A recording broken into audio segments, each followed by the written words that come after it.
Good morning. सकाळची वेळ होती, 6:45 वाजले होते. देवाची पूजा झाली, लड्डू गोपालला नैवेद्यही दाखवला.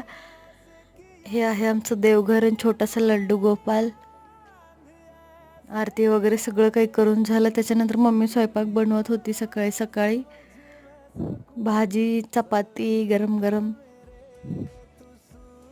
त्याच्यानंतर मी पडदा धुवायला काढला होता आणि हे खूप भांडे खराब झाले होते, धूळ वगैरे बसलेली, तर हे भांडे देखील आम्ही धुवायला काढले होते. हे डबे वगैरे मम्मीने कालच घासून ठेवलेले. त्याच्यानंतर झाडून वगैरे घेतलं घर सगळं स्वच्छ.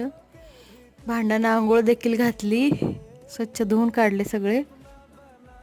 आणि त्याच्यानंतर सगळे काही भांडे गोळा करून मी वरती नेले, कारण उन्हात वाळवून ठेवावं म्हटलं. आणि डाळी वगैरे तेही होते, ते सगळं काही उन्हामध्ये मी टाकलं होतं. संध्याकाळच्या वेळेस परत सगळे भांडे गोळा करून ठेवले.